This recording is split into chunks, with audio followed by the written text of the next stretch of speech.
तो मेरा फर्ज है। आप तैयार हो जाइए, मैं आपकी चाय बना देती हूँ। अब ऐसे ही समय बीत रहा था और शिवानी सभी की जरूरतों का बहुत ध्यान रखती थी। ऐसे ही एक दिन शिवानी तैयार होकर मार्केट जाती है।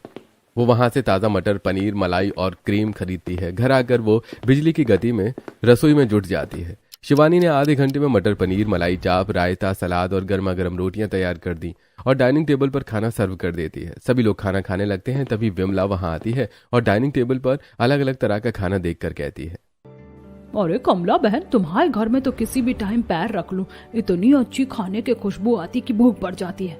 अरे मेहमान आए हैं। हाँ विमला बहन, आओ तुम भी बैठ जाओ। शिवानी की तो पूरे मोहल्ले में तारीफ होती है।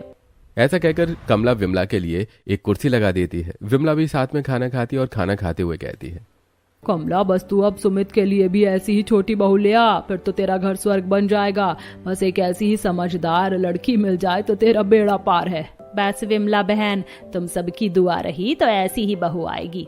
बातें करने के बाद विमला अपने घर चली जाती है और किरण भी अपने घर वापस चली जाती है। अगले दिन का सुबह का समय है। शिवानी नाश्ता बनाने के लिए रसोई में जाती है। वो आलूओं को उबालने के लिए रख रही थी, तभी अचानक उसे जी मिचलाने जैसा महसूस होता है। वो रुकती है, गहरी सांस लेती है, लेकिन फिर उसे बहुत तेज चक्कर आता है और वो स्लैब का सहारा लेती है। उसे उल्टी होने लगती है। तभी मनीष वहां आता है और कहता है, शिवानी क्या हुआ, तुम ठीक तो हो? अरे माँ, पापा जल्दी आइए, देखिए शिवानी को क्या हो गया। शिवानी बेहोश होने लगती है। मनीष उसे अपनी गोद में उठाता है और कमरे की ओर ले जाता है।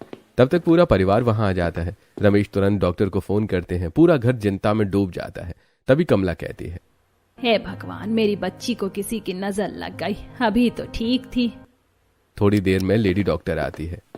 वो शिवानी का चेकअप करती है। कमरे के बाहर पूरा परिवार सांस रोके खड़ा है। डॉक्टर बाहर आती है और कहती है, घबराने की कोई बात नहीं है, बस थोड़ी कमजोरी है। मैं कुछ मल्टीविटामिन लिख रही हूँ। वैसे एक बहुत बड़ी खुशखबरी है। खुशखबरी? कैसी खुशखबरी डॉक्टर? माँ जी, आप दादी बनने वाली है, आपकी बहू माँ बनने वाली है। ये सुनते ही घर का माहौल गम से एकदम खुशी में बदल जाता है। कमला की आंखों में आंसू आ जाते हैं और वो कहती है, बहू, तूने हमारी कितनी खातिरदारी की है, हमारा कितना ध्यान रखा है। अब हमारी बारी है, तू बस अब आराम करेगी। अब मैं तुझे गर्मी में रसोई में खड़ी नहीं होने दूंगी। मैं हूं ना।